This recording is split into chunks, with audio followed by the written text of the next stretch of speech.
Back to the Laurent Bourgeois. The Reds are National League Central Division champions. In the air, left center field. Did he? He did! He did! Reds win! Reds win! Line to the right field. Genius, the first Red ever with 4 home runs in a game. Can you believe it? In the air, down the right field line. Does it have a chance? The Reds have won on a 3-run home run on opening day by Ramon Hernandez. A strike away and out away is Homer Bailey.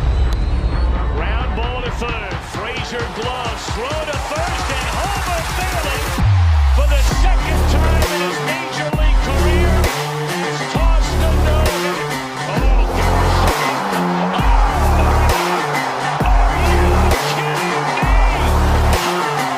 Holy Moses, the second player in major league history to hit 7 home runs in the first 10 games. In the air, and the Reds win. What a dream beginning to the career of Cruz.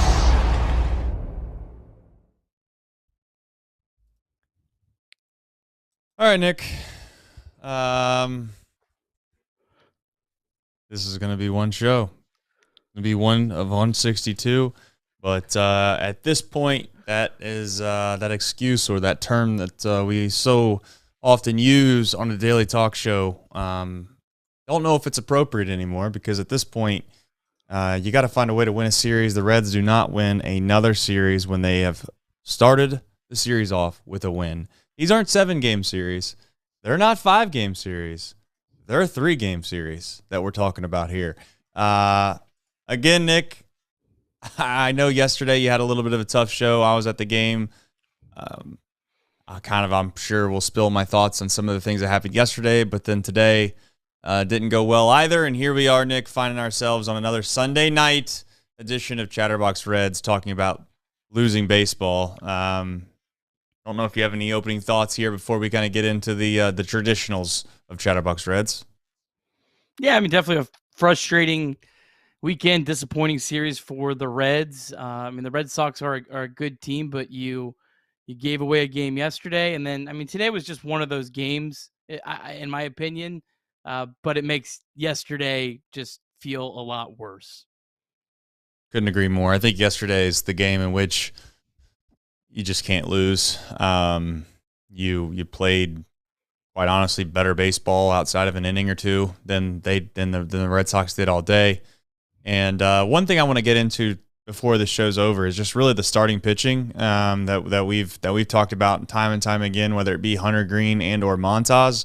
We'll get into that discussion. But before we get into all that, we're going to do the box score recap presented by Nick Kirby. Plenty of thoughts I have today, so stick around. Thanks for supporting us on a lovely Sunday night. All right, Reds taking on the Boston Red Sox, rubber game of a 3-game series at Great American Ballpark.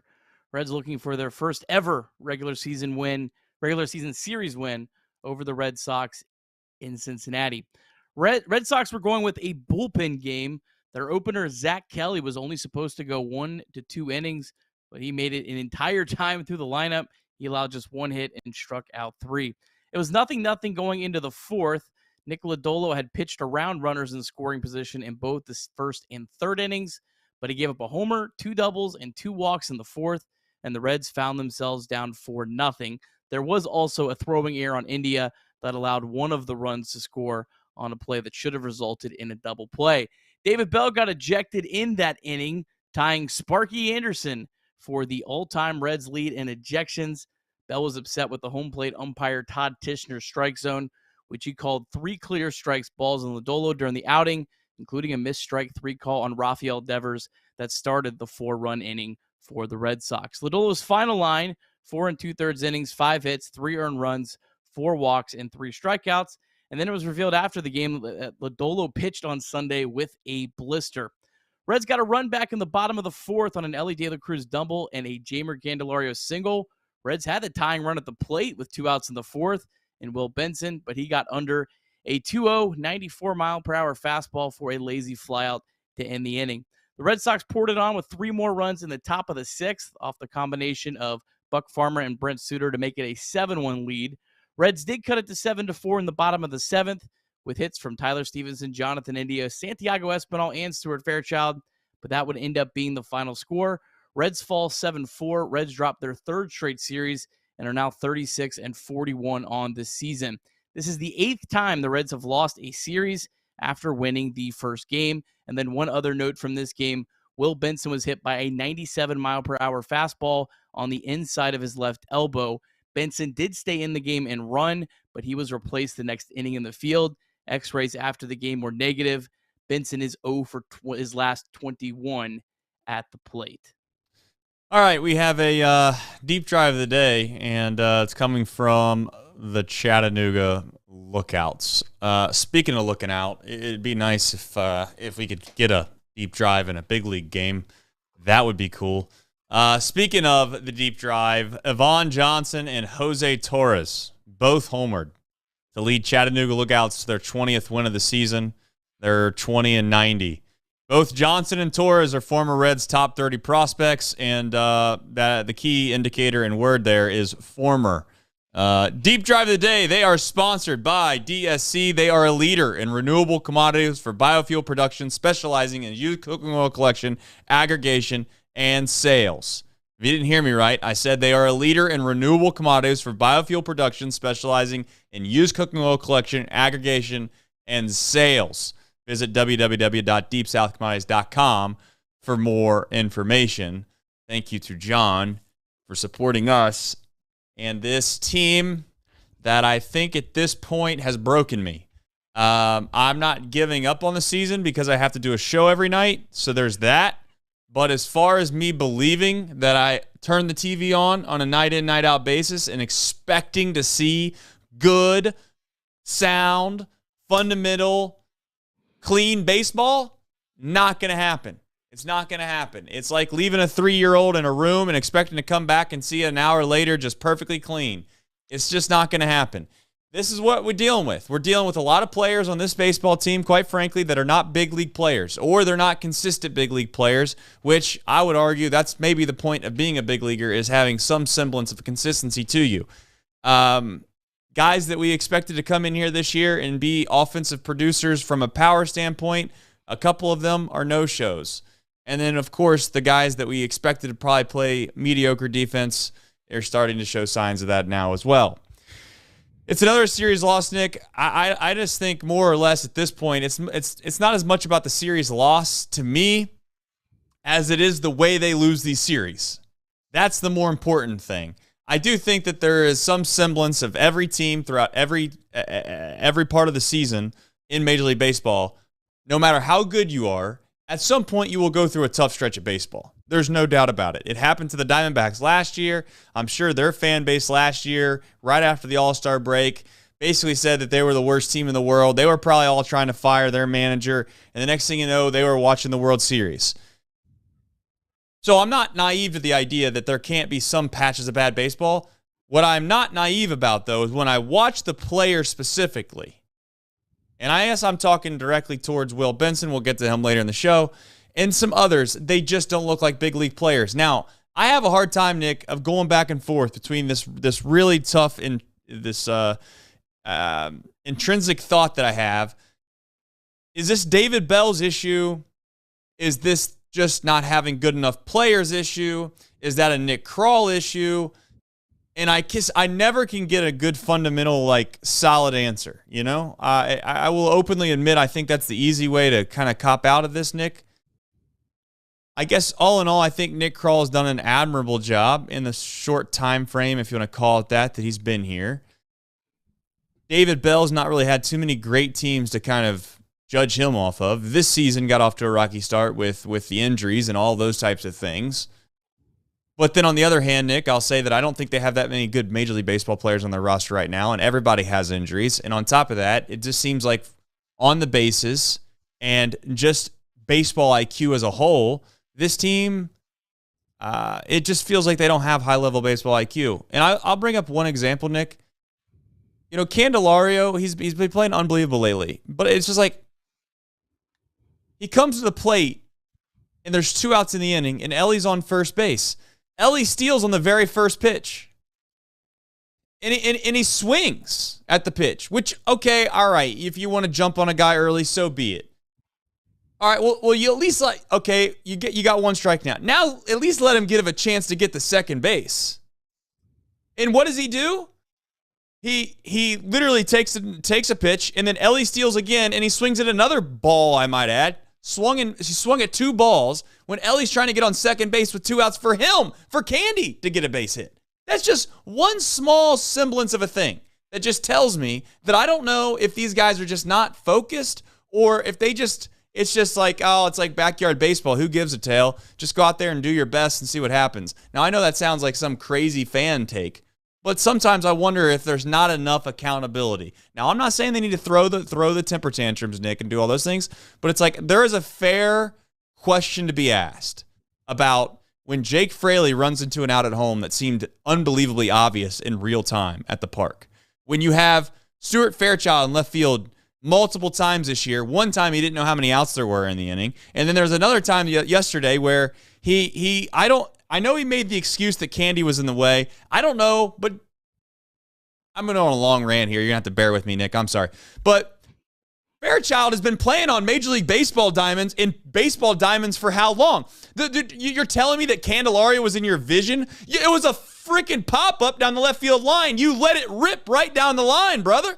You let it rip right down the line. You know where home plate is. You don't need to see home plate to know where it's at. You just throw the ball. You ever seen a shortstop catch a ball, spin, and throw it? Do you think that they just don't know where first base is? They know exactly in their brain where the bag is. You make the throw. Terrible excuse, by the way. If Fairchild wanted to come on the air and clear his name, he would have said, I had a hard time locating it in the sun field, by the way. Shout out to the Reds for playing games at 4 o'clock on a Saturday in a nice sunny field in left field. He could have said he just didn't get a good grasp on seeing it in the sun.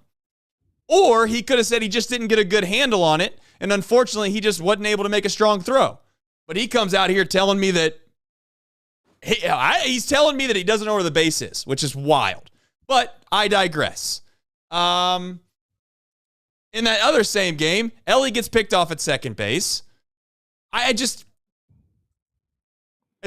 these David Bell things' fault? No, Nick. But at some point, it's like somebody has to step up to the plate and just say, hey, we got to be a little bit better here. Now, I don't know. That's a long rant for me to say that I don't 100% know whose fault it is, but something has to change at some point, Nick, and I just don't know what it is. And it feels like they need better players. Is that fair? Yeah, I mean, I think to your point, I think it's a collective effort why the Reds are 5 games under 500. I don't think you could say it's one person's fault. I think you could, if you want to start with the front office, I think the front office has set this team up incredibly well for the future, but did they set this team up perfectly for 2024? No. I think that they maybe oversold some of their depth. I think they maybe oversold their Will Benson in particular, maybe as a guy. Maybe they should have went out and got another hitter, but at the same time, this starting pitching rotation was completely terrible last year, and they flipped that into a massive strength. So it good with the bad there. Look, it feels like there's a lot of base running blunders and defensive blunders. That has to be on the coaching staff some. I think it's mostly on the big league players, but there's probably some blame to the coaching staff. And then, then there's blame to the players for just not performing. Like, there's a lot of players that have not performed up to what their expectations were coming into the season. So I don't think you can really just say it's this person's fault. It's this person's fault. It's a collective fault. And if the Reds are able to overcome all this, it'll be a collective effort as to why they overcome it. It definitely feels like this team was set up. And this is where I'm not here to make excuses. Like I'm all for, let me tell you something. This is professional baseball. End of story, really. Like that's how I feel. This is professional baseball. You're getting paid to do a job. It's your job to go out and execute to the level in which you're expected to do so at. And if you can't do that, then guess what?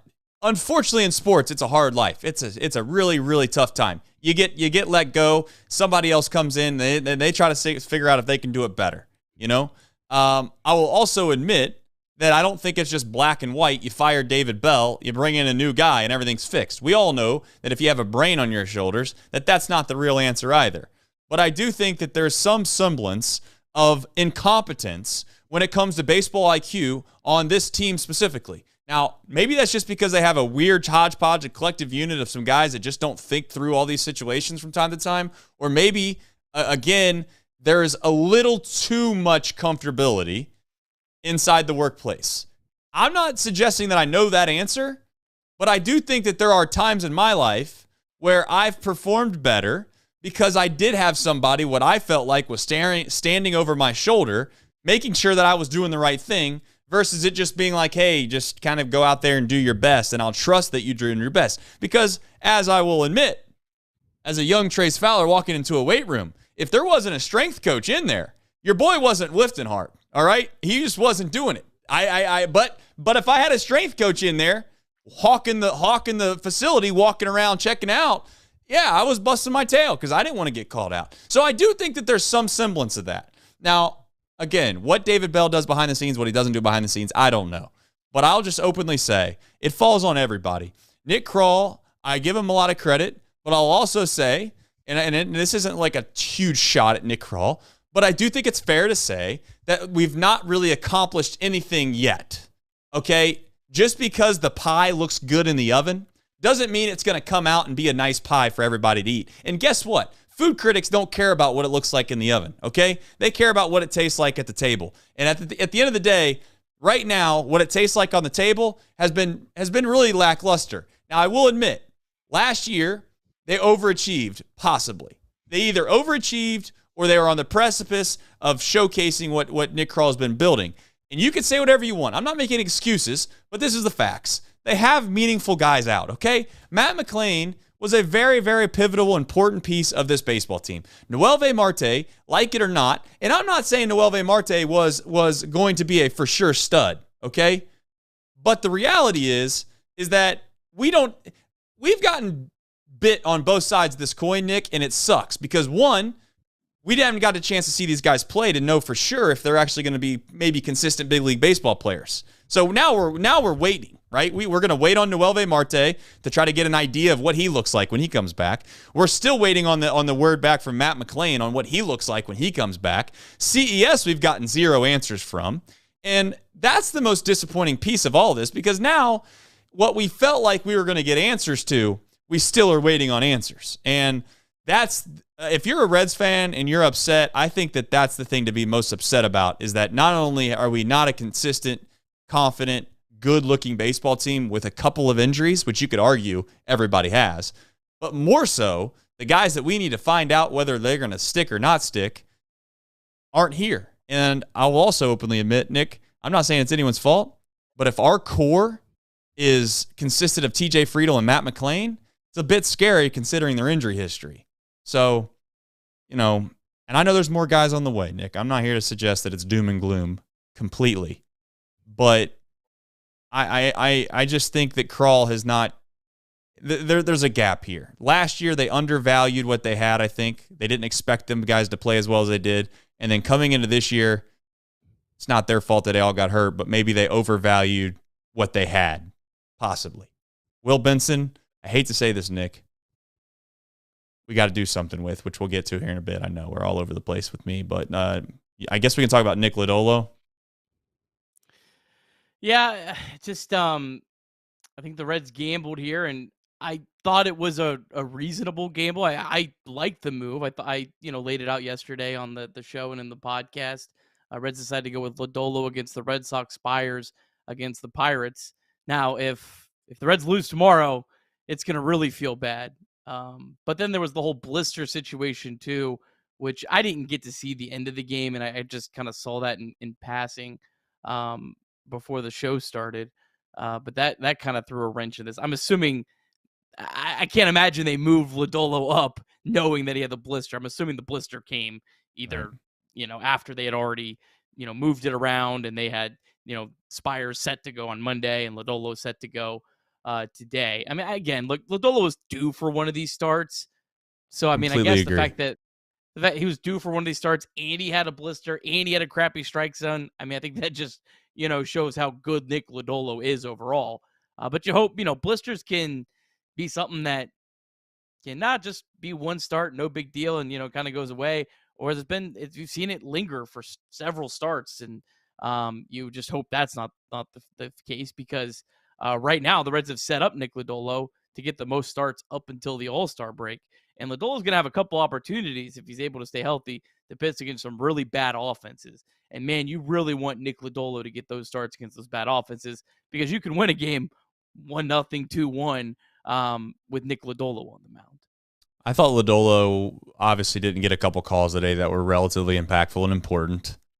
Does that give him full excuse to be able to obviously give up a home run and give up a few runs? No, but at the same time, Nick, this is maybe the biggest point that I was going to make in regards to the pitching in general, and I think it's fair to say, we talk about when Montas goes out and throws the ball really, really well, and Hunter Green's gone out and thrown the ball really, really well, and Lodolo, for the most part, has thrown the ball really, really well. At the end of the game, whether they win or lose, or if they do lose, it's like the conversation sometimes will be like, well, with this pitching staff, you got a chance, right? Like with this pitching staff, you always have every game you go into, you feel like you have a good chance to win. Let me tell you something.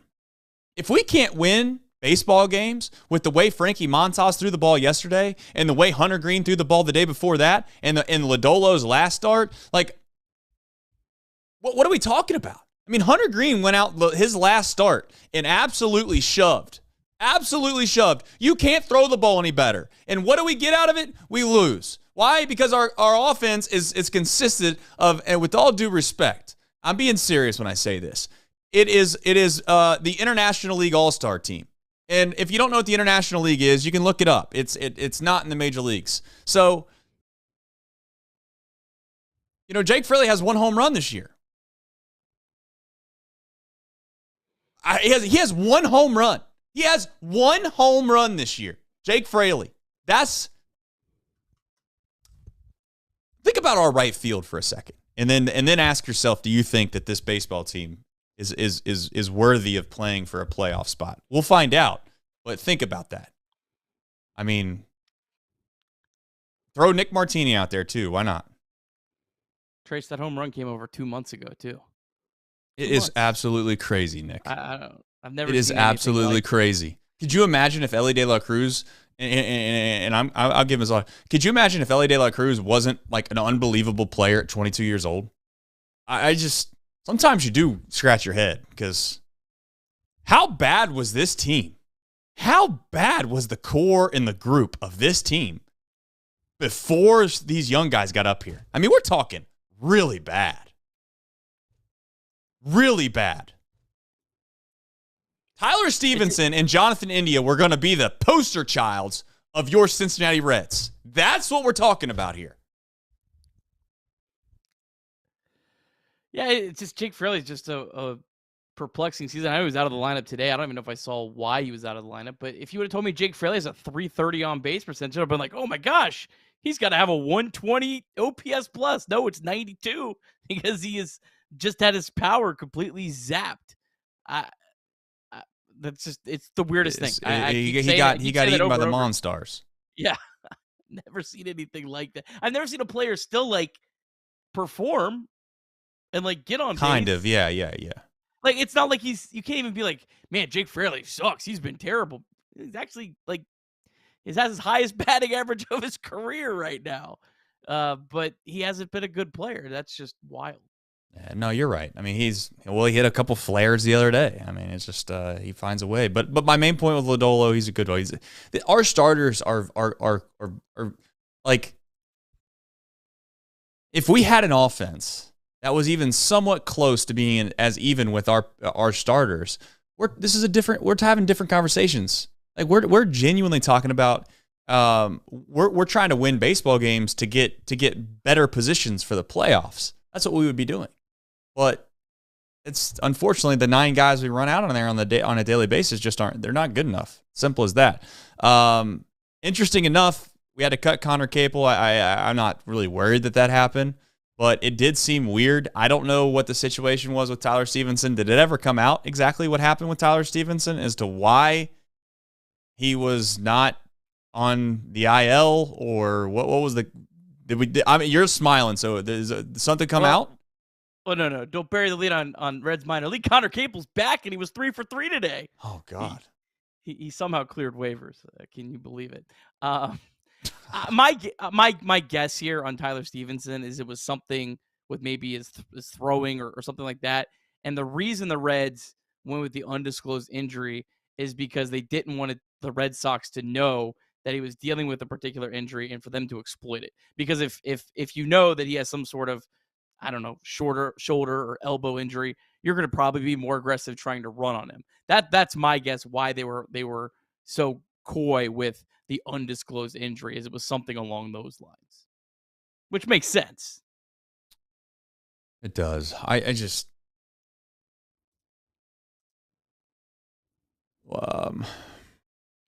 just thinking back to yesterday too. It's like this team's defense is so bad, and it rears its head at like all the time. Like, look at the Red Sox. Like the Red Sox. I mean, yeah, I get it. The guy robs a home run, but it's like, how many times do the Brewers do that to us? How many times do other teams just make good defensive plays when it matters the most? And you find us, and we got Candelario skying balls. India today on a routine double play, skying baseballs.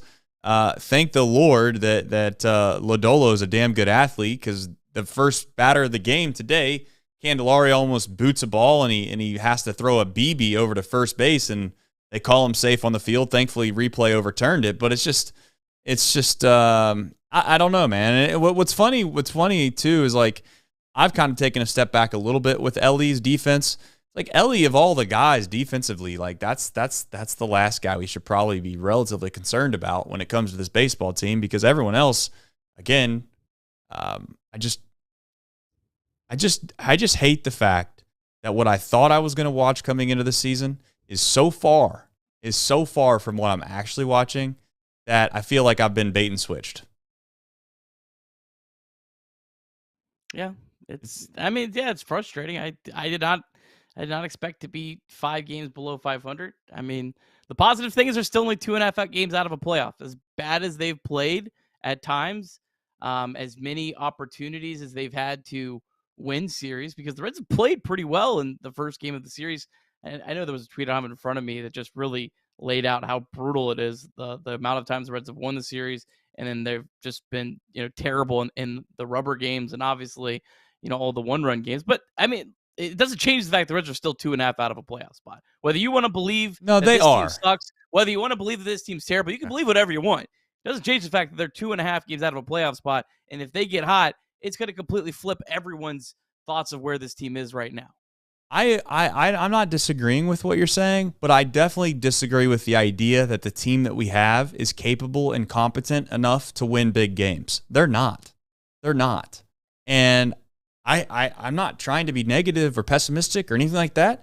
They're 2.5 games out of a playoff because of the way in which the MLB changed the playoff rules, and that's fine. I'm not complaining about it. I love that they're 2.5 games out, but let's also understand that that they're well below 500. Like, they're well below 500. I don't know what Zips has them projected at right now, Nick, but I'd be shocked if they're projected to win more than 80 games. I would be shocked. They were projected to win more than 80 games before the season started. They're projected to win 79. They're currently projected to win 78.7. Yeah, so it's really, nothing's really changed. Yeah, but Zips actually maybe nailed the Reds more than we did. No, okay. Now this is where I'm going to change my mind.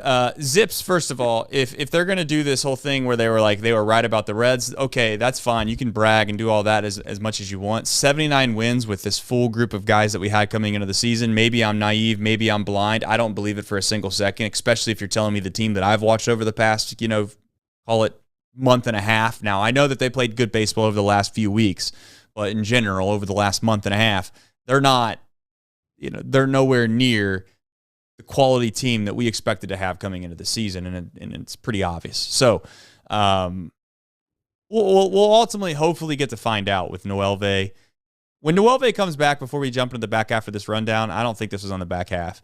I guess my biggest question is the way that this Reds lineup was built, in my opinion, was to be long and difficult, and there was no really what I would call easy outs.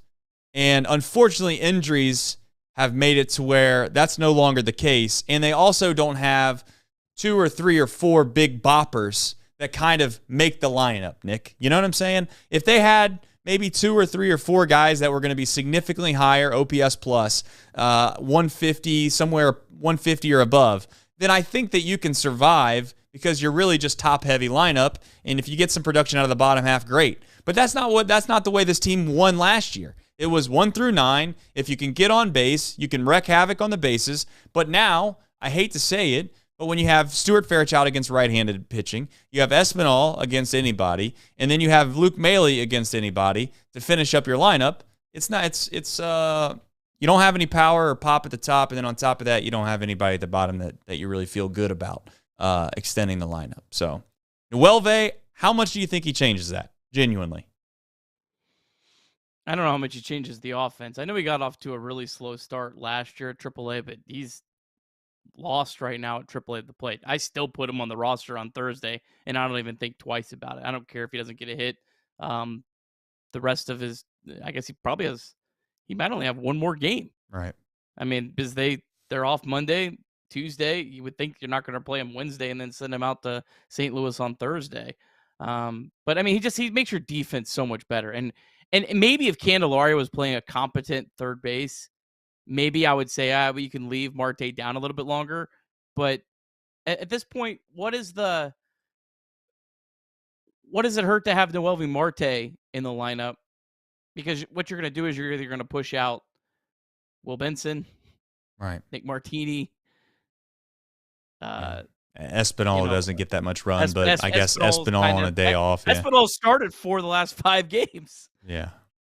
I mean, so, yeah, I mean, that's, again, I don't know. I think the offense, if his offensive production is a crapshoot, his defensive production is real and is going to substantially help this team, not just because of him, but because of what it does to the rest of the defense. It moves the players finally back outside of Jonathan India, into their correct spots. And to Jonathan India's credit, I know he had an error today, but he did come in plus 2 outs above average. Jonathan India is 3rd on the Cincinnati Reds in outs above average. So all the credit in the world to him for what he's done, turning his season around offensively and playing defense this year after being the 5th option for second base. But Nuelve Marte does at least move pieces into the right spot. I don't know how much that moves the needle, but it's going to be an improvement. Yeah, that'd be like if Trent Irwin on the Bengals was like all of a sudden randomly like the leading receiver for the Bengals. It's like, yeah, you really don't want to downplay Trent Irwin. I mean, great player, all kudos, all that, but it's like if Trent Irwin's is the leading receiver for the Bengals, something's terribly gone wrong. If Jonathan India is the third best player on the Reds in outs above average, you got a terrible defense. And I don't mean to be rude. I'm just saying that's the facts.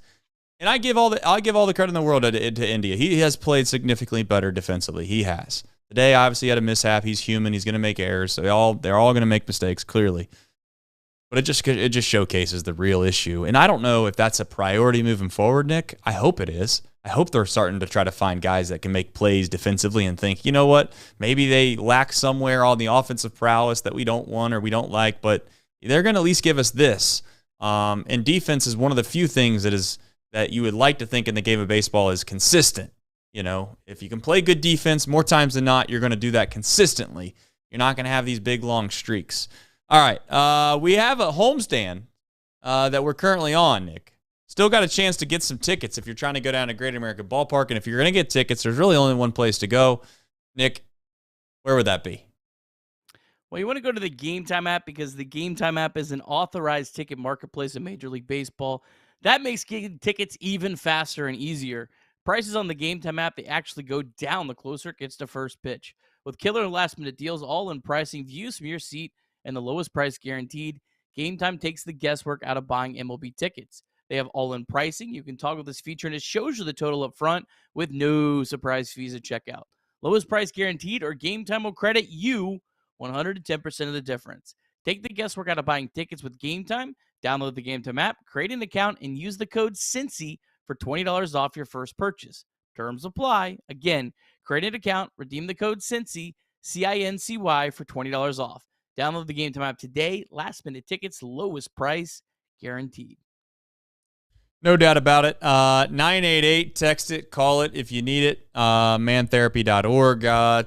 Was that the game yesterday with obviously the folks with the Ohio Suicide Prevention Foundation that support our show, and we're very thankful for them, Tony and his team, and got to meet a lot of those people that are doing some great work. And one thing that they told me was that there was a pretty good bump in folks that are visiting mantherapy.org, and I like that. If you need some help, no problem. Go to mantherapy.org, and it might be something as simple as sleep. You having issues sleeping? They have some ways in which you can get assistance with things like that. So mantherapy.org, check it out. All right, one thing here, I know we're going to go into Will Benson, and I also kind of want to jump into something with Will Benson. Nate Johnson in the chat, he brought something up here. He said there's 22 teams with a higher number of injuries than us in Major League Baseball. I don't know how many of those injuries are obviously important players like ours, but it's still, the numbers are the numbers. I think that that's a fair point. I would just say that obviously it matters who's injured. You know, the number of injuries is kind of like, it can be very, very misleading. But we all know that injuries are going to happen. It's just that who they happen to. They happen to TJ Friedl, a guy in which was one of the best wins above replacement players last season for the Cincinnati Reds, and it happened to Matt McLain. Now, I'm also openly going to admit, I don't know if Matt McLain is as good as he showed last year. Right? I'm a big enough person to at least admit that Matt McLain, his production last season was unbelievable. And quite frankly, I don't know if he was going to duplicate that or not. But you can't tell me, in my opinion, outside of maybe Elly, those might be the two most important players that you could possibly have from an everyday standpoint out. Why? Because they are good defenders, man. They're good defenders, and they're grimy gamer-type players. They give you good at-bats. And I thought that last year, that's one thing that was pesky about this team, is they just put together good at-bat after good at-bat at good at-bat, and you just get tired if you're a pitcher after a while trying to get guys out that don't get themselves out. That's a real thing. You know, if you're a pitcher, the last thing you want to do is go 6-7 pitches to this guy and then have to go 7 or 8 pitches to the next guy. And then you give up a double. And then all of a sudden now you got to worry about him running. It's taxing. And that's what this team was great at last year. And they've not been able to do that this year because you can say whatever you want. A lot of the reasons of why they were good last year, those guys have not been around. Period. That's a fact. One guy that has been around, Nick, and I'm not, we both like Will Benson. I think everybody in Cincinnati Reds fandom likes Will Benson. He's a great person, genuinely a great person. And unfortunately, last year he got off to a terrible start, got sent to AAA, came back, and he was unworldly. Quite frankly, he was one of the best outfielders in all of Major League Baseball last year once he arrived back in Cincinnati after his first stint. And maybe that was a flash in the pan. And that's the issue that we're finding out this year, is that a lot of these guys that we thought maybe we could rely on, Nick, now we have to ask some real hard questions. The hardest one currently on the chopping block is Will Benson. He looks lost, quite honestly. I don't know how much confidence you could possibly have anymore, Nick, if you are Will Benson. And to be honest, I don't know how much longer you allow him just to sink before you try to save him. Your thoughts on Will? Because it feels like we're at that breaking point.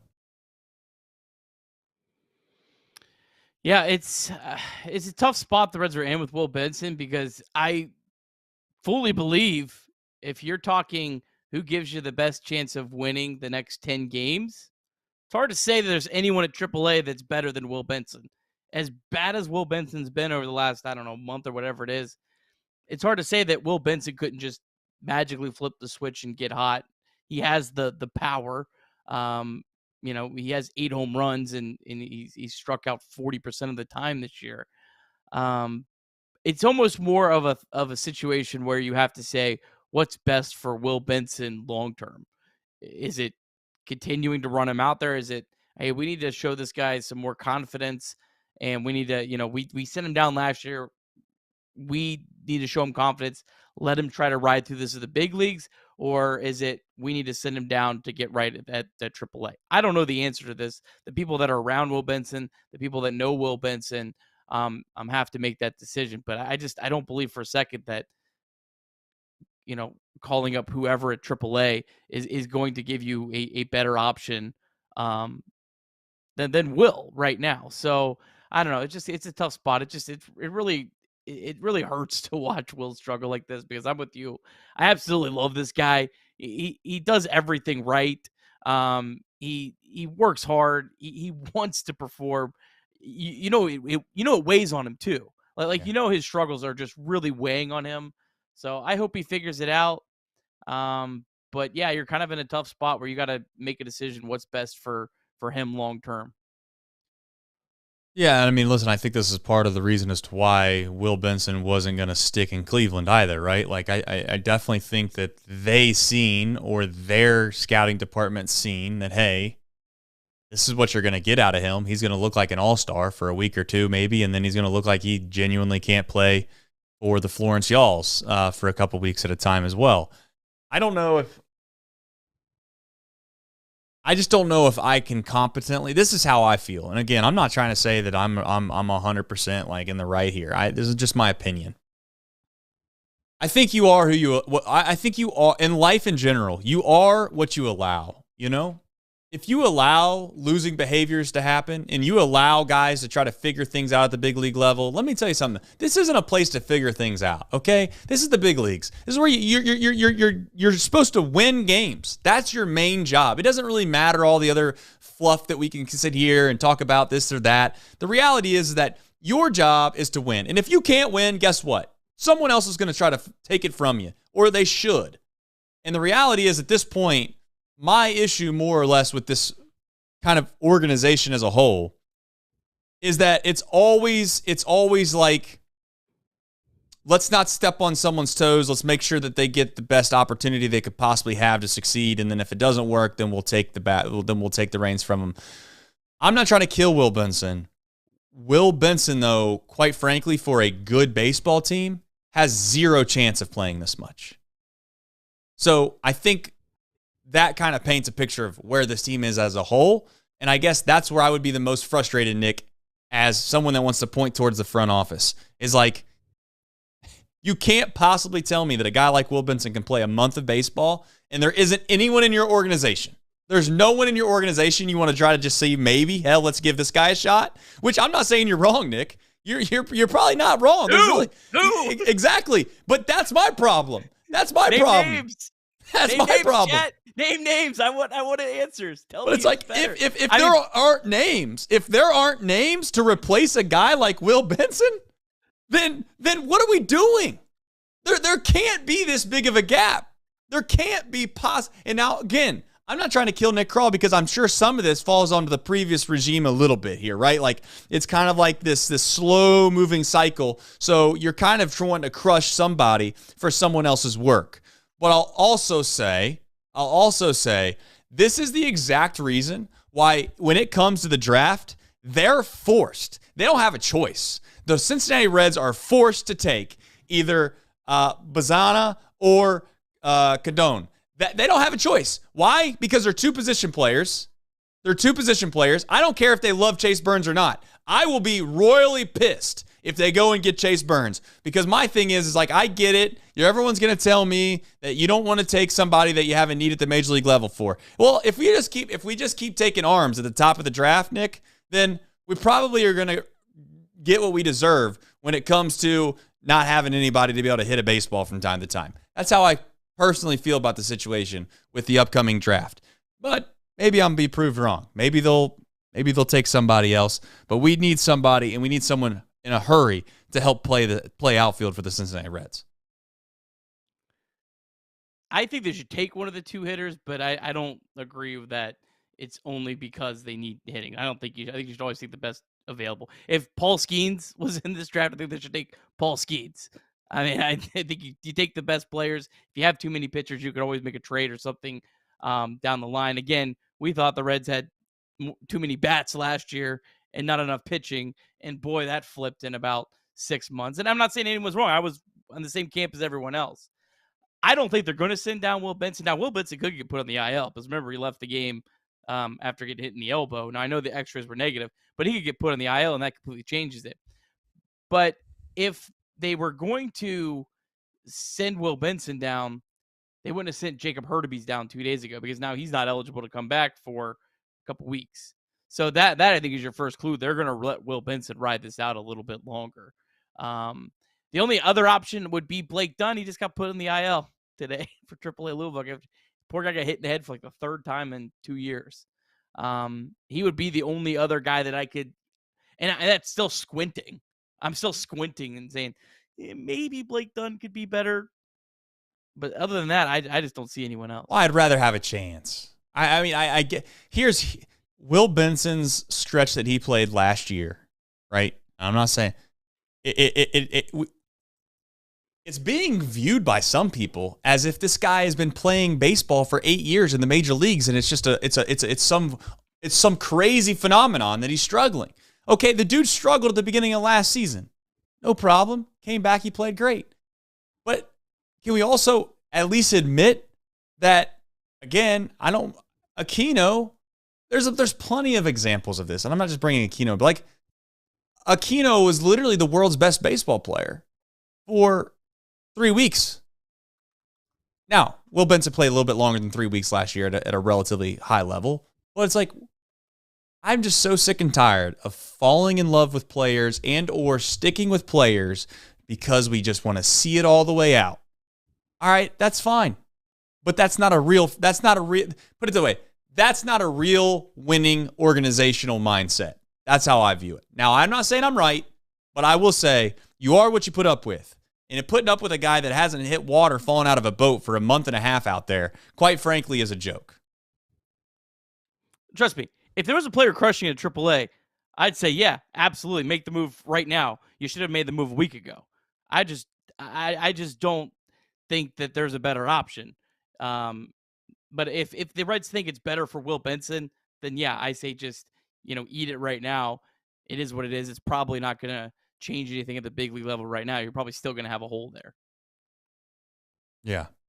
And I know David Brown obviously brings up a good point. He said this is why you can't trade top players at the A level because then there's going to be a huge gap, and there's a huge gap right now. There's no doubt about it. I know that's a good point. The main thing that the Reds are going to have to do over the next few years is hit on the draft. They got an unbelievable opportunity with a little bit of luck for this season. They just can't miss.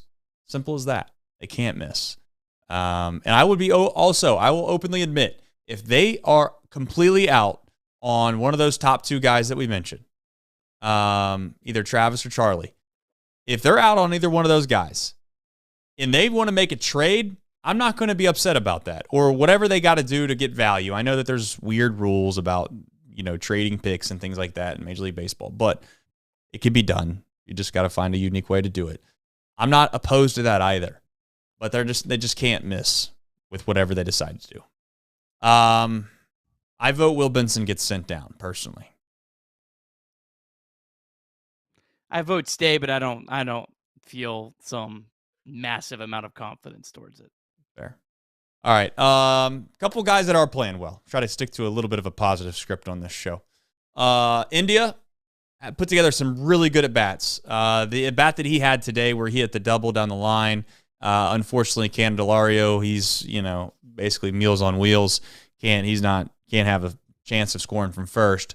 But Will Benson, of course, segue from him already, but he comes up, of course, the very next at-bat and decides to kind of ruin that great at-bat by India. I thought India seeing the ball well, had some good swings on Saturday as well. Elly, unbelievable game on Saturday, and then obviously today played relatively well again. So I know India made the air, but all in all, man, just it is nice to see, I guess, those two guys playing relatively well. Yeah, India 394 on base percentage in June. I mean, this is the Jonathan India that we fell in love with in 2021. The guy that just got on base, that was a tough at bat, that grinded out every at bat. Still would like to see a little bit more pop out of him. We haven't really saw that enough this year. But 394 on base percentage, that's certainly getting it done. And I think as bad as he's been this year, he still leads the Reds in on-base percentage. I don't know that as a complete fact. But then Elly De La Cruz, I mean, he's got a 930 OPS last 15 days. I'm sure you could probably clip that up to an even better point if you want to say his last 8 games or whatever. But it's pretty obvious he's played, very well of late. And, you couple that with Candelario. I mean, that's at least 3 guys in this offense that are all playing, pretty well at once. Again, you hope that TJ Friedel, I think he's a pretty big piece. And then you hope Noelvi Marte can at least, maybe catch lightning in a bottle, or at least move some guys into some better positions. Right. And at least helps just, make this a more competitive, not just lineup, but competitive set of position players. It would be interesting to see what's going to happen at the deadline. I know we have not talked a lot about what the trade deadline is going to hold for this ball club, but I definitely think that there's some semblance of optimism when it comes to some guys that we need to play well just to give us a chance possibly at the deadline to move if there's a need for it. Again, I know we've tried to trade. I say we've tried to trade, but like Jonathan India has been on the trading block since we've started this show. He's not moved anywhere. I'm not naive to that. I'll also say, I'm continuing to find myself open to the idea of Candelario, certainly a guy that might be somebody that the Reds might want to move, and then Montas. So if you want to be positive, I guess in a weird way, a dumb way, in a way in which I know that everybody doesn't want to hear me say, the good news is if those guys continue to play well for another month here, then I think at least bodes the idea or sets up the idea that hopefully we can get some pieces in return that are going to be willing to help some of the things that we're ready to pull our hair out about right now watching this ball club moving into the next season. Because like it or not, Montas, Candelario maybe, but more importantly, India, I don't think in a perfect world they were really ever a part of kind of the long-term plan of this. Now, having said that, I'm also in the mindset here too, where you gotta get some of this long-term plan mindset a little bit behind you, because it's like, it's just, I've already done enough ranting about Major League Baseball as a whole, Nick, but it's like, this is the life of a small market, man. It's just so hard that if you have injuries, it's really hard to argue that they should have the depth. That's first and foremost. Second of all, is that realistically speaking, you need most everything to go right for you to have basically some semblance of sustained success. And I know people are going to point to the Brewers and all that. Let's just pump the brakes a little bit. You know what I'm saying? Let's wait a little bit and see how they survive maybe the next 2 seasons after this one. But I guess I'm just saying in a long-winded way, if we're not going to play up to the expectation that we thought we were going to at the beginning of the season, I at least like these guys to play well enough to where we can get something back in return that's meaningful, because the deadline, as I've said before, is the perfect time to trade someone to get your maximum value out of them, because people are desperate. They want to make a splash. They want to make their fan base feel like they're interested, and you can sometimes use that to your advantage and their disadvantage. So I don't know. Any other thoughts on those two? Yeah, I got two things I have thoughts on. The first, talking about the trade deadline, is I have no clue where the Reds are going to be. If you told me this team's going to hold a playoff spot at the trade deadline, I'd be like, yeah, I could see that happening. You tell me this team's going to be 7 games out, yeah, I could see that happening. I mean, the Reds have a 10-game homestand right for the All-Star break. Tigers, Rockies, and Marlins. If the Reds go like 8-2 over that stretch, that wouldn't surprise me. If they go 5-5, that wouldn't surprise me. It's really hard to project this team. And I'm going to say something, I think a lot of people might hate this. I kind of hope the Reds either go one way or the other. The nightmare scenario for me is the Reds are like 4 games out of a playoff spot at the trade deadline, where they're like within reach, but their odds of making the playoffs are like 10%. I do not want this team to be in no man's land, because that's where you can either waste an opportunity to, like you just said, cash in on some players, or buy and make a move. Right. You don't want to be like the Cubs last year. You don't want to be like the Cubs. The Cubs obviously they didn't trade Bellinger.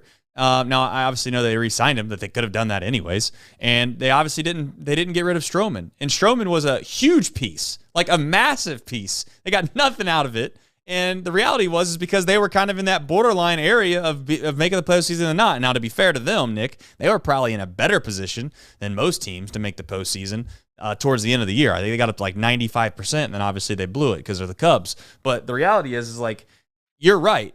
The Reds, they need to stick to it. Like I would respect the fact that they stuck to the plan. Put it that way. Like whatever it is that they want to do, they got to realize that the fan base is the fan base, and they're going to be upset or happy regardless. At some point, you got to stick to something and you stay with it. And I would be absolutely borderline pissed if they get themselves in a position where they do absolutely nothing at all. Nothing at all. Like, I'll leave it at that. So I'll say it right now. If the Reds' probability of making the playoffs is less than 10% and they trade Frankie Montas, I'm going to clap my hands and say, yeah. And people are going to say, I'm saying that now because people are going to be like, you're only saying that because you agree with the front office, you know? I'll say that right now. If their percentage is under 10%, which is probably 4 or 5 games back, I'm guessing is kind of roughly doing the math there. I think they should just be sellers. And then if you get on a run, you clap your hands. You say, great job. But yeah, I hope they're not in no man's land. Obviously, I hope they get really hot. I hope they go, 10-0 on that homestand, and they go into the trade deadline. They got a 3-game lead for a playoff spot. I don't know. So many things can happen. We felt really good about this team, like on June 8th after they just, won 3 in a row against the Cubs. We felt terrible about this team when they lost 8 series in a row. It's up and down. It's hard to know how we're gonna feel in a week. God only knows. No, you're right. One other point, just something I was thinking about this weekend watching the series. The Red Sox are I know the Red Sox have a much obviously larger budget. They have a much higher payroll, but the Red Sox are kind of the type of team that the Reds wanted to be this year. They have one star. They have Rafael Devers, and then they have a bunch of platoon guys and a bunch of mix and match guys. I can't imagine there's a whole lot of Reds fans that knew more than 5 players on the Red Sox going into this series. And this is a team that last year only won 78 games with a lot of the same players. And then this year they're playing, really well. They have like a run differential over plus 50.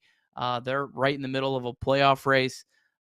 So look, it's sometimes you get the 78 win team like the Red Sox got last year. Sometimes you get a team that is projecting to probably win 85, 90 games.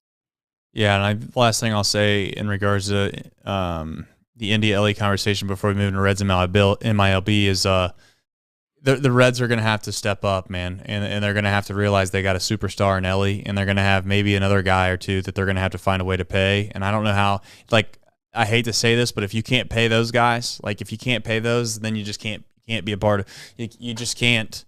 You can't run a really good franchise. You're asking to be too perfect for too long, and you're expecting one group of kids or 2 groups of kids to come up and mesh perfectly well, and it all work out over the course of 2 to 3 years.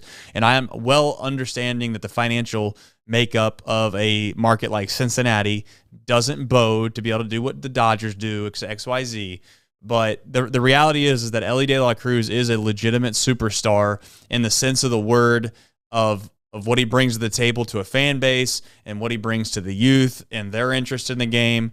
And the reality is that I will just openly admit and say right now, the more and more I see people like, oh, we're wasting our years with Elly. He's only got 4 years left with him.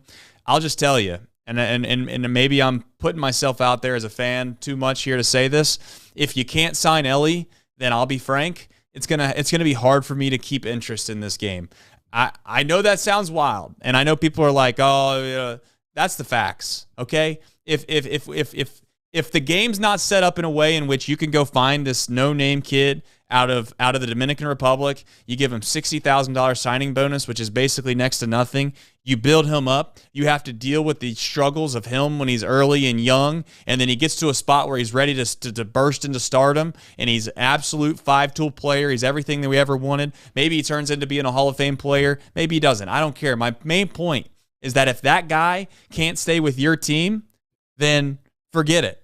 Then what's the point? What's the point of genuinely investing yourself into a franchise? Now, I know that's putting a lot of pressure on the front office, But, and trust me, winning fixes everything. Of course, if Elly left and the team was winning 110 games, yes. But let's not be naive. Look around Major League Baseball and look at all the teams that have won 40-plus games. Yeah, you're going to be able to pick the Guardians out every so often, but the reality is the people that are winning 40-plus games, they got superstars on their team, and they pay the superstars to be on their team, and that's the facts. So, I don't know if we got anything to that before we jump into Reds MILB, but I was at that game yesterday, and I know Elly had a good game and all that, but just in general, Elly, when his name gets announced to come to the plate, it's different. It's a different beast.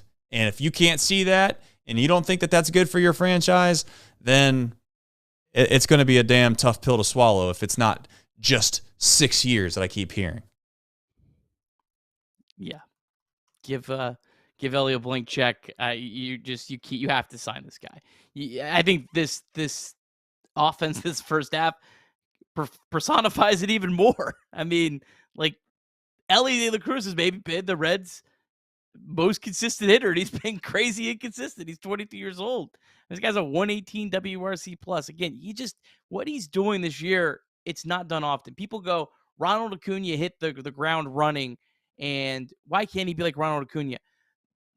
Elly De La Cruz has significantly outperformed the top 4 prospects in baseball that played in the majors this year. And it's not even close. Like, he's blown them away with his production this year. And that's just offensively. That's not including defensively. That's not including his base running, which is the best base runner on the planet. And that also doesn't even factor what you were talking about, how Elly De La Cruz has already completely won over the entire city of Cincinnati. You have to sign this guy. You have to do whatever it takes. Everything else really doesn't matter other than signing Elly. Everything matters for the next couple of years, but beyond the next couple of years, the only thing that matters is signing Elly De La Cruz. Yeah, and I mean, he has to obviously continue to perform, and he doesn't get hurt, et cetera, et cetera. We're not naive to that, but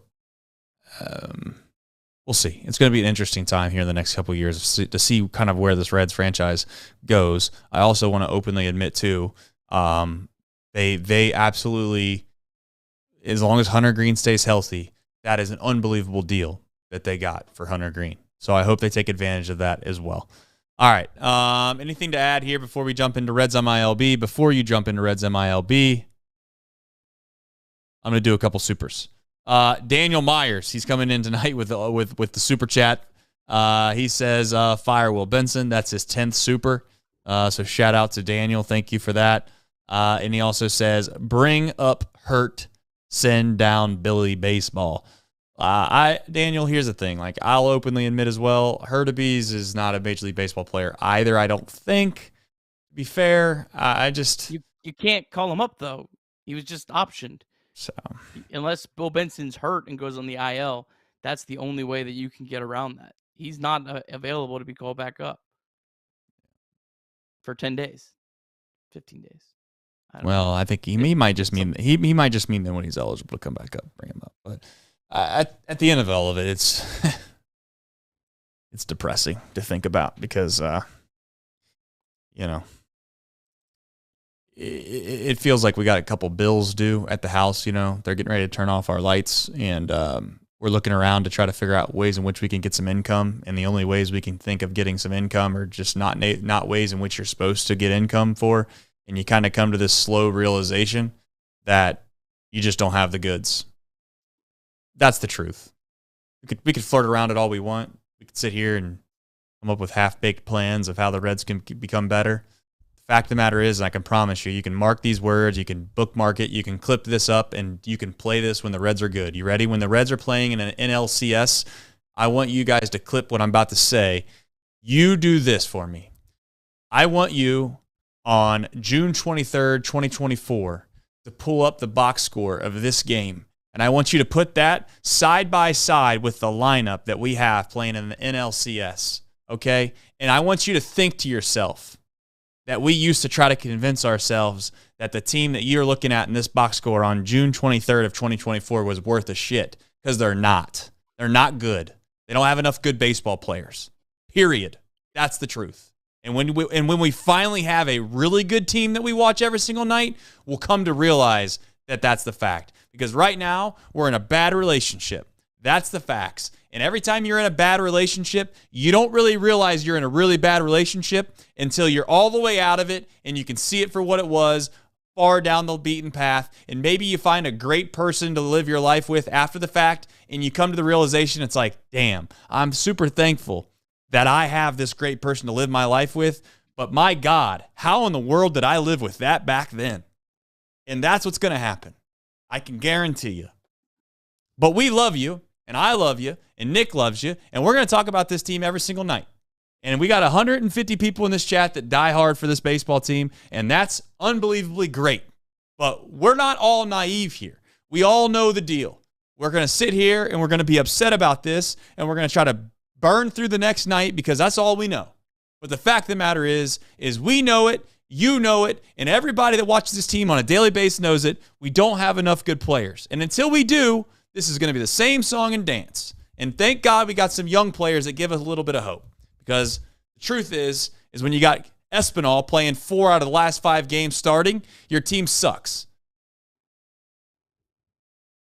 Yeah, I'll look forward to pulling up this clip in October of this year when the Reds pitching staff carries them to the NLCS because they snuck in the playoffs. If you clip this up in October, you clip this up in October, Nick, I literally, I'll do whatever this chat wants me to do. All right. Literally anything.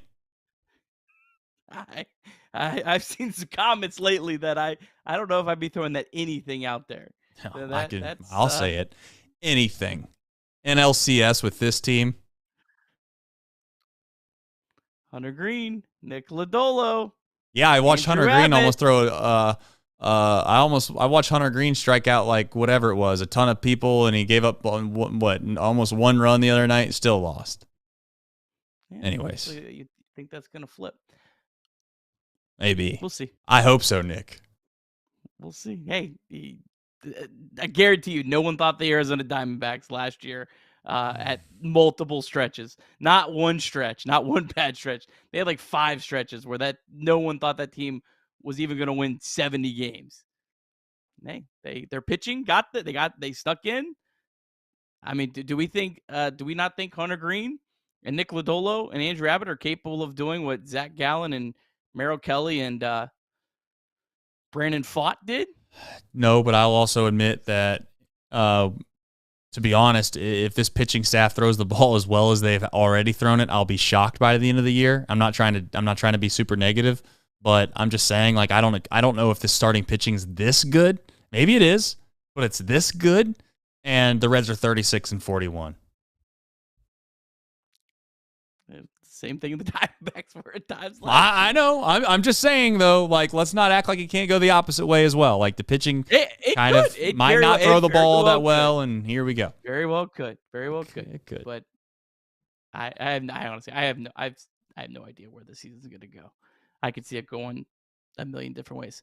It reminds me of a free ad for a Apple TV show that I just love. I never watch any TV shows.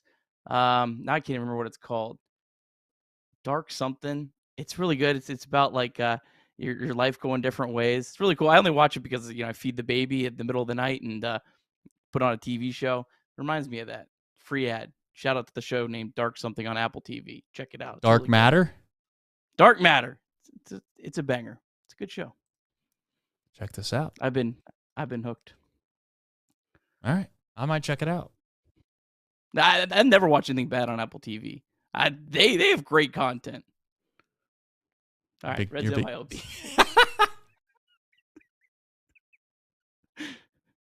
Okay. No, I mean, I got nothing to add to that. I can't. Oh God, Noelve. Yeah, it's been a tough one. All right, Reds MILB. The Louisville Bats, they won 4-2 over Omaha. Bats, it's kind of been a wild season. They lost 9 in a row, and they've bounced back with 4 straight wins. They're now 38-36 on the season. Noelvi Marte 0 for 4 with the strikeout. Marte is now 7 for 49. It's a $143 average. Only 1 extra base hit, and probably the most concerning thing, he's yet to walk in his 11 games during his rehab assignment. Resigns 0 for 4. Connor Capel, as mentioned at the beginning of the show, 3 for 3 with a double. He actually cleared waivers and was outrighted to Louisville prior to the game on Sunday, or at least it was announced that way. And he came in after someone got one at bat. I don't know why that was, but he came in, had a great day today. So shout out to Connor Capel. Edwin Rios, he hit his 11th home run of the season. And then on the pitching side, Lyon Richardson, solid outing from him, 5 innings, 3 hits, 2 runs, 2 walks, 4 strikeouts. He only threw 70 pitches to get through 5 innings. He lowered his season ERA down to 4.81 through 15 starts. Richardson did only allow 3 hard hit balls. Zack Maxwell, good to see him get back on track. He threw a scoreless inning with 3 strikeouts. He got 4 whiffs and 6 called strikes on his 21 pitches. His fastball topped out today at 101.4. And then Tony Santillan, he threw a perfect inning, struck out the side. He now has 14 saves on the year, 2.91 ERA, only needed 13 pitches to strike out the side. And then Blake Dunn was officially placed on the IL with a left face laceration after being hit on the head on a pitch on Saturday. So hopefully Blake Dunn is okay. That was a very, very scary situation in Omaha on Saturday night. All right, Double-A, Chattanooga. They won 6-4 over Pensacola. Shout out to the Chattanooga Lookouts. They're still searching for their first series win of the entire season, but they got their second series split of the season. So shout out to them. They're now 20-49. Okay outing, I guess, for Chase Petty. And I'm going to go back and watch this one a little bit later tonight. 5 innings, 3 hits, 4 runs, 2 walks, 6 strikeouts. Did give up a homer. He's now got a 5.40 ERA through 14 starts. Another pitcher, Sam Ben-Schuster, he threw 3 innings, only gave up 1 hit and struck out 2. He's pitching a lot better. This was a guy that was in the Arizona Fall League a couple years ago. Kind of fell off a little bit since, but he has a 1.11 ERA over his last 3 games, 7 strikeouts, just 2 walks, and 8 1/3. Austin Hendrick just 1 for 5, but he now has extended his on-base streak to 14 consecutive games. And then, as mentioned, as our deep drive of the day, Avon Johnson and Jose Torres both homered, 2 former top 30 Reds prospects that have just unfortunately not played well. They've had some injuries. Both those guys homered to lead Chattanooga to the win. And then I'll be sure to mention Nick Northcutt because I got yelled at on Twitter for not mentioning Nick Northcutt when I clipped up an Austin Hendrick highlight. Nick Northcutt was 0 for 5. He's now hitting a $197 on the season. All right, down to high A. Dayton, they lost 3-0 to West Michigan. Dragons fall to 34-35 on the season. Sal Stewart, he was 0 for 1. He was ejected after fouling off a pitch in his first at-bat and then arguing with the umpire. There's reportedly some frustration with the umpire that boiled over from Saturday. Cam Collier, 0 for 3 with a walk. Carlos Jorge, 2 for 4. Victor Acosta, 2 for 3 with a double. That was the only extra base hit on the day for the Dragons. And then Hector Rodriguez, Jay Allen, and Ethan O'Donnell, all 0 for 4. Jay Allen struggling a little bit, a guy we were kind of hoping would get promoted to Chattanooga. Probably looks like the Reds maybe made that right decision, holding off a little bit. He's in just a $161, only a .290 slugging percentage in the month of June. Down to low A, the Daytona Tortugas, they fell 10-8 to Dunedin. Tortugas now 32-36 on the season. Sammy Stafura 0 for 4 with a walk. Ricardo Cabrera 2 for 6 with a double and a stolen base. Yerlin Confidant, he has had back-to-back really good games, 2 for 4, 2 doubles, and 2 walks. And then Alex Blandino made his pitching debut for the Daytona Tortugas. Didn't go well. He faced 3 batters. He walked 2 and hit another. Only threw 5 of his 16 pitches for strikes. Yeah, I seen the highlights of that today, and yeah, get well, Blandino, get well. It's a knuckleball. I mean, I guess you're gonna have those kind of outings if you're trying to figure out a knuckleball. I guess I don't know. I think you could try to figure it out before. Usually, you try to figure it out before you go out there. I mean, I don't know. Yeah, he was pitching at an actual real baseball game that people paid to go watch. I'm just saying. Could you imagine being there having no idea who this guy is? You're just like, what is Dude, the first pitch Blandino threw was no exaggeration. About 12 feet right at the catcher. I don't know. I mean, I'm not trying to make fun of him. I'm glad. I think the story is fantastic. I really do love people that that don't give up. You know, I respect the hell out of people that don't give up and they just want to keep going for it. And then, so I'm not making fun of it, but I did find it funny. It's hard not to laugh at some of the clips. Yeah, on here looking at the top 100 prospect rankings now, Nick, and you know, I think at this point it's like Brett Lauder, Noelve Marte, and Arroyo are the 3 top ranked guys, and those are all disappointments. Like, it's tough. It's been a tough year so far, is what I'll say. Yeah, it's definitely been a disappointing season, I think, overall in the minor leagues. There's still plenty of time for sure to turn it around. But yeah, I mean, I can't say that Brett Lauder's season hasn't been anything other than disappointing.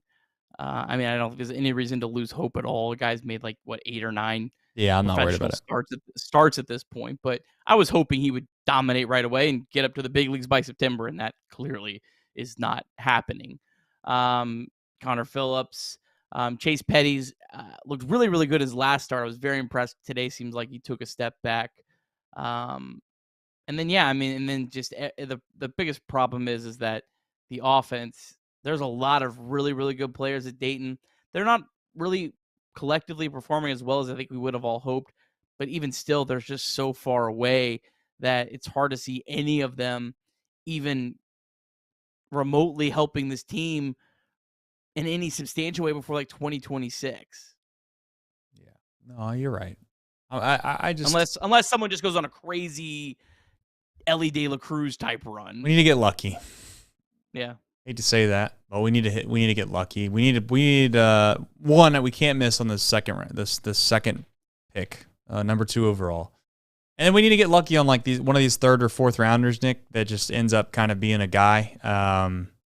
You know, I don't know. We'll ultimately find out kind of who they take and where they go. But Matt McClain, I just want to remind everybody, Matt McClain hit like 200 in Chattanooga. And it wasn't but basically a year and a half later that he was playing for the big league club and was one of the better players on the team. So it can change quickly for some of these guys.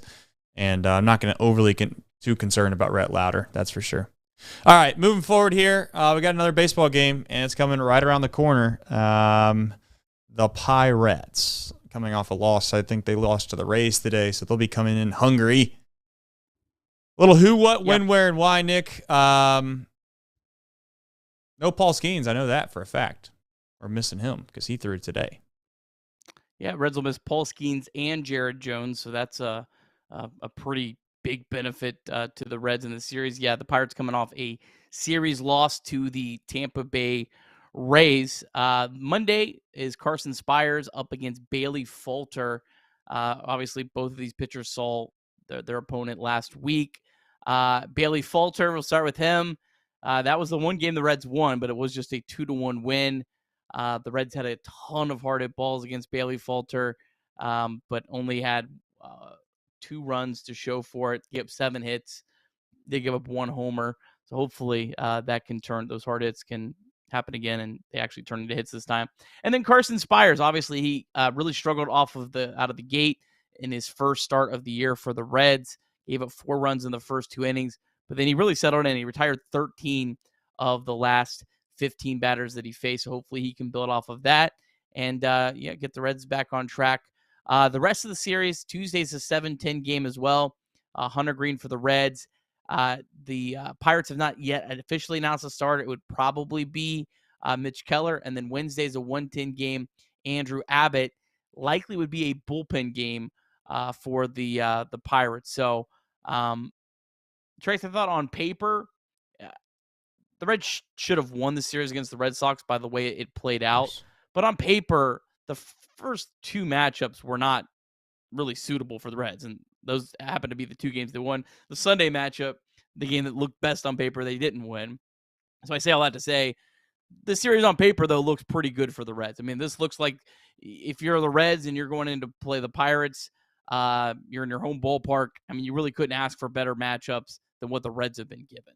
I agree. You missed top arms. They missed the top arms. And then on top of that, I mean, the biggest thing that I think that this team has got to find a way to do is they have to win divisional games, and they've not been able to do that. And the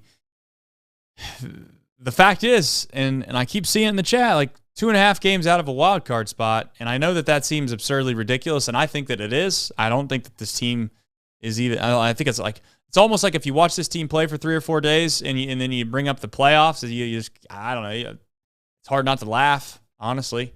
It's hard not to chuckle at that.